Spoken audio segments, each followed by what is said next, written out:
आदेश जय श्री महाकाल। आप सभी लोगों को मैं और एक नए वीडियो में स्वागत करता हूं। जैसे आप सभी लोग जानते ही हैं तथा थंबनेल और टाइटल से आप लोगों ने देख ही लिया होगा कि आज के वीडियो में मैं आप सभी लोगों को माता तारा के एक विशेष साधना के ऊपर बताने जा रहा हूं, जिस साधना को करने के बाद आप अपने जीवन में धनवान तथा सभी प्रकार से विपत्तियों से बच के एक सुखी जीवन प्राप्त कर सकते हैं।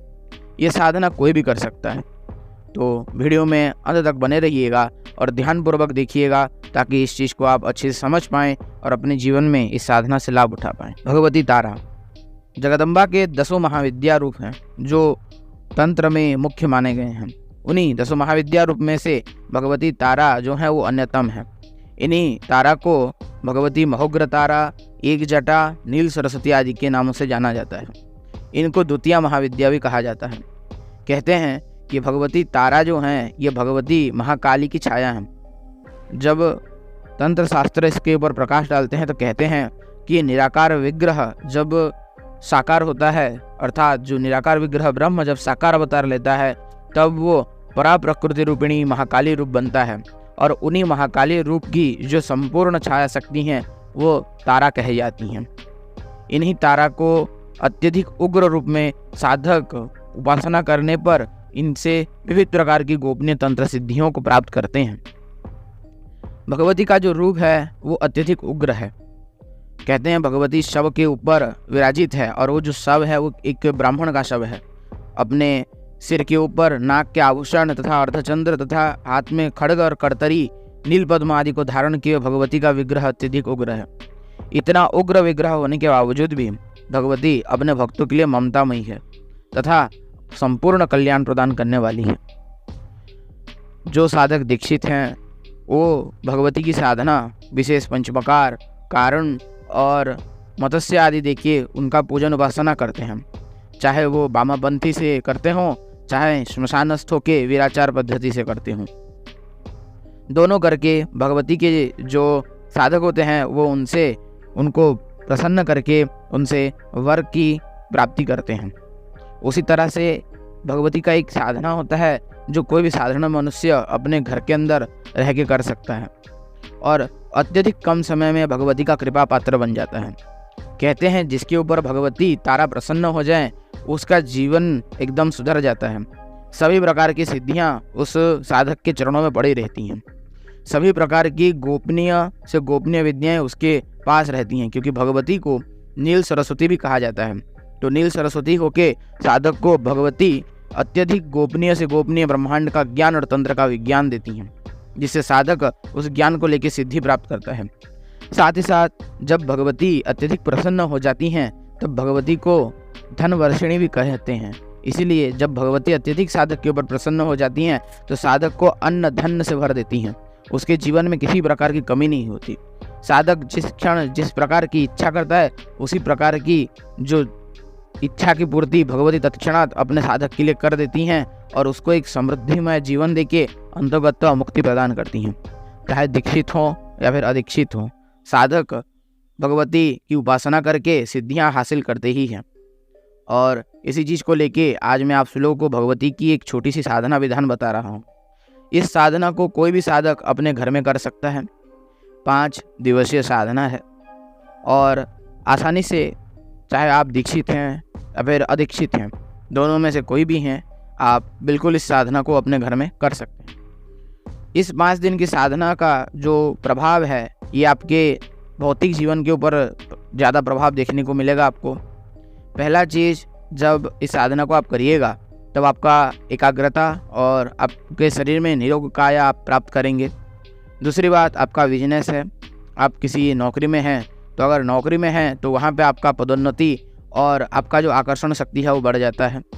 तथा अगर आप किसी ऐसे फील्ड में हैं जहाँ पे आप बिजनेस करते हैं और बहुत सारे लोगों से मिलना होता है तब आपका आकर्षण बढ़ के आपकी ओर लोग खींचने चले आते हैं। अगर आप व्यापार करते हैं तो ऐसी स्थिति में आपके लिए धन के कई सारे रास्ते खुल के आपके पास धन आने लगते हैं। इस प्रकार का एक दिव्य चमत्कारिक साधना है ये साधना हालांकि सामान्य रूप से है तथा कोई भी कर सकता है, लेकिन पुनः एक बात बोल देना चाहूँगा, जो लोग भगवती के ऊपर आस्था रखते हैं वही ही इस साधना को संपन्न करें। साधना किसी भी गुरुवार से किया जा सकता है। साधना में आपको लाल वस्त्र की आवश्यकता होगी और लाल आसन की आवश्यकता होगी। साधना का जो समय है रात्रि के 9 बजे के बाद का है। आपको पूर्व हो या फिर उत्तर की ओर मुख करके बैठ जाना है। नहा धो लें। साधना के समय संपूर्ण रूप से सात्विक आचरण करें, सात्विक भोजन करें, ब्रह्मचर्य का पालन करें। प्याज, लहसुन, मांस, मदिरा, धूम्रपान आदि ना करें। बाजोट के ऊपर आपको एक तांबे की थाली हो या फिर पीतल का थाली हो वो बिछा लेना है। बिछा लेने के बाद उसमें लाल सिंदूर को थोड़ा गुलाब जल और गंगा जल में भिगो के उसे एक स्याही बना लेना है। स्याही बनाने के बाद आपको एक त्रिकोण रचना करना है जो कि होगा उल्टा एक त्रिकोण, अर्थात त्रिकोण का जो पिन पॉइंट है वो आपकी ओर होगा और जो 2 पॉइंट है वो ऊपर की ओर होगा। उसका फोटो मैं आप लोगों के स्क्रीन पे भी डाल दूंगा, आप सभी लोग देख सकते हैं। उस उल्टा त्रिकोण के बीच में आपको एक बिंदु देना है, अर्थात एक बिंदी देनी है। बिंदी के ऊपर आपको लाल अक्षत रखने हैं। लाल अक्षत के ऊपर आपको एक गाय के घी का दीपक स्थापित करना है। उस गाय के घी के दीपक में आपको थोड़ा सा गुलाब का इत्र, 2 लौंग, 2 इलायची, काले और सफ़ेद तिल और थोड़ा सा पीला सरसों उसमें आपको डाल के उस गाय के घी के दीपक को तैयार करना है। उस गाय के घी के दीपक में जो बाती होगा वो लाल कलर का बाती होगा। साधना में जो प्रयुक्त माला होगा वो आपका लाल चंदन की माला, स्फटिक का माला, रुद्राक्ष का माला या फिर अगर हो सके तो गुलाबी हकीक का माला श्रेयस्कर इस साधना में रहता है। नहीं होता है, कोई भी माला व्यवस्था नहीं हो पाती है, तब आपको रुद्राक्ष के माला के ऊपर जाप कर लेना चाहिए। अब आपको क्या करना है, विधिपूर्वक गणपति जी का, गुरु का, शिव जी का, भैरव जी का स्मरण करके उनके सभी के मंत्रों का एक एक माला जाप कर लेना है। गणपति जी का मंत्र जब जाप कर लिए फिर उन सभी से आज्ञा प्राप्त करिए कि मैं जो तारा माँ की साधना करने जा रहा हूँ इसके फलस्वरूप मेरा ये मनोकामना पूर्ण हो, या फिर मेरे जो धनागमन के रास्ते खुल जाएं, या फिर भगवती तारा मुझ पर कृपा करे, या फिर जो भी आपका मनोकामना है उस चीज़ को लेके आप भगवती से प्रार्थना करके संकल्प ले लीजिएगा। संकल्प लेने के बाद आपको उस दीपक को प्रज्वलित करना है और दीपक प्रज्वलित करने के बाद आपको उसी दीपक को तारा माँ का रूप मानते हुए माँ का पंचोपचार पूजन करना है।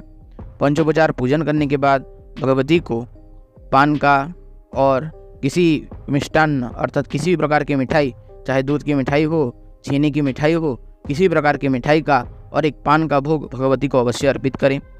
भगवती को धूप दीप नैवेद्य देके पंचोपचार पूजन समाप्त करें। पंचोपचार पूजन समाप्त करने के बाद फिर आपको जो रुद्राक्ष माला है, स्फटिक माला है, रक्तचंदन की माला है, या फिर अगर आप व्यवहार करना चाहते हैं तो गुलाबी हकीक का माला लेके भगवती के जो आपके स्क्रीन के ऊपर एक मंत्र आ रहा होगा, इसी बीज मंत्र का आपको 51 माला आपको जाप करना है। ध्यान दें, जिन साधकों के गुरु नहीं हैं वो लोग शिव जी को गुरु मान सकते हैं, और जब शिव जी को आप गुरु माने तो जो शिव पंचाक्षरी मंत्र है ओम नमः शिवाय, इस मंत्र का आपको 5 माला जाप कर लेना है और उसके बाद इस साधना को करना है। जब भगवती तारा का 51 माला का जाप का पूरा हो जाए तो आपको लगभग 15 मिनट तक अपने मन ही मन मंत्र को उच्चारण करते हुए भगवती के ऊपर ध्यान लगाना है और अपनी सभी प्रकार की समस्याओं को भगवती को बताना है और उसके निदान के लिए भगवती से प्रार्थना करना है। इसी प्रकार प्रार्थना करने के बाद आपका साधना जो है वो पूर्ण होता है। अंतिम दिन अगर आप करना चाहें तो थोड़ा यज्ञ कर सकते हैं। यज्ञ में आपको घी का और हवन सामग्री में सफ़ेद तिल, काला तिल, लौंग, इलायची और चीनी मिला के, गुड़ मिला के आम की लकड़ी पे 108 से लेकर 1008 आहुति तक आप दे सकते हैं 5 दिन के बाद, अर्थात 5 दिन जिस दिन पूरा हुए उस दिन की रात को आप कर सकते हैं। या फिर अगर आप हवन नहीं कर पाते हैं तब आप एक नारियल लेके उसके ऊपर लाल चुनरी लपेट के किसी भी भगवती की मंदिर में या फिर किसी भी शिव मंदिर में जाके आप उधर अपनी साधना की पूर्णाहुति के रूप में उसको चढ़ा के आ सकते हैं। इसी तरह से आपका 5 दिन का साधना पूर्ण माना जाएगा। साधना के दरमियान ब्रह्मचर्य नष्ट ना करें, किसी भी प्रकार की तामसिक वस्तुओं से दूर रहें, ज़्यादा से ज़्यादा मौन रहें और भगवती के भजन कीर्तन आदि करते रहें तथा भगवती का हमेशा स्मरण करते रहें। इससे आपकी साधना अवश्य संपूर्ण होती है। साधना के दरम्यान आपको स्वप्न दर्शन या फिर किसी प्रकार का अगर आभास होता है तो किसी को कुछ ना बोलें, और जब साधना पूर्ण हो तब आप अपने गुरु को बता सकते हैं, या फिर अगर आपके गुरु नहीं हैं और आप हमारे द्वारा देख के इस चीज़ को कर रहे हैं तब आप हमसे भी साझा कर सकते हैं। तो इसी तरह का साधना विधान है। साधना का संपूर्ण मंत्र आदि जो है मैंने स्क्रीन पे आप सभी लोगों को दे रखा है तथा डिस्क्रिप्शन में आप सभी लोगों को मिल जाएगा। तो अवश्य इस चीज़ को आप करके अपने जीवन में फ़ायदा उठा सकते हैं। आशा करता हूँ आज का वीडियो आप सभी लोगों को पसंद आता है। तो अवश्य हमारे आज के वीडियो को लाइक करें, शेयर करें तथा अगर इस तरह के और भी वीडियो अगर आप देखना चाहते हैं तो हमारे चैनल को सब्सक्राइब कर लीजिएगा, ताकि इस तरह के और भी वीडियो आप देख पाएँ तथा आपके जीवन में आप इस ज्ञान को उतार के खुद का भी कल्याण कर पाएँ। तो यही था कुछ आज का वीडियो। आदेश। जय माँ घोरा काली।